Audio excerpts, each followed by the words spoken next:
രാജ്യം സ്വന്തമായി രൂപകൽപ്പന ചെയ്ത ആദ്യ വിമാനവാഹിനി കപ്പൽ INS വിക്രാന്ത് നീരണിഞ്ഞു. 2005-ൽ തകിട് മുറിക്കുകയും 2009-ൽ കീലിടുകയും ചെയ്ത വിമാനവാഹിനിയുടെ ഒന്നാംഘട്ട നിർമ്മാണമാണ് പൂർത്തിയായത്. INS വിക്രാന്തിന്റെ ഒന്നാംഘട്ട നിർമ്മാണമാണ് കൊച്ചിയിൽ പൂർത്തിയായത്.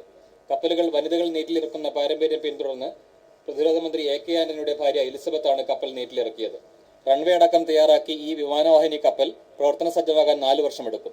അത്യാധുനിക വിമാനങ്ങളും ഹെലികോപ്റ്ററുകളും മിസൈൽ, റഡാർ തുടങ്ങിയ സംവിധാനങ്ങളും INS വിക്രാന്തിലുണ്ടാകും. 28 നോട്ടിക്കൽ മൈലായിരിക്കും ഈ കപ്പലിന്റെ പരമാവധി വേഗത.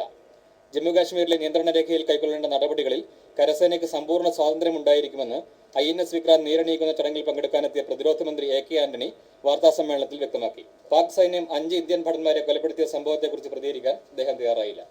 വിഷയം പാർലമെന്റിന്റെ മുന്നിലുള്ള സാഹചര്യത്തിലാണ് പ്രതികരിക്കാത്തതെന്ന് ആന്റണി വ്യക്തമാക്കി. കപ്പൽ നിർമ്മാണത്തിന്റെ പ്രധാന കേന്ദ്രങ്ങളിലൊന്നായി ഇന്ത്യ മാറുമെന്ന് ചടങ്ങിൽ സംബന്ധിച്ച ഷിപ്പിംഗ് മന്ത്രി GK വാസൻ പറഞ്ഞു.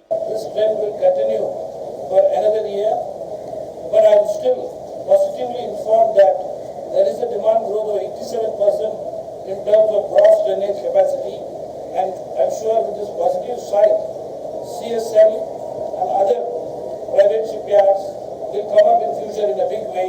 A lot of orders will be taken not only from the defense, from other sectors also. കപ്പൽ നിർമ്മാണം സംബന്ധിച്ച് ദീർഘകാലാടിസ്ഥാനത്തിലുള്ള പദ്ധതിയാണ് കേന്ദ്ര ഗവൺമെന്റ് ലക്ഷ്യമിടുന്നതെന്നും അദ്ദേഹം വ്യക്തമാക്കി. കേന്ദ്രമന്ത്രി KV Thomas, admiral DK Joshi എന്നിവർ ചടങ്ങിൽ സംബന്ധിച്ചു.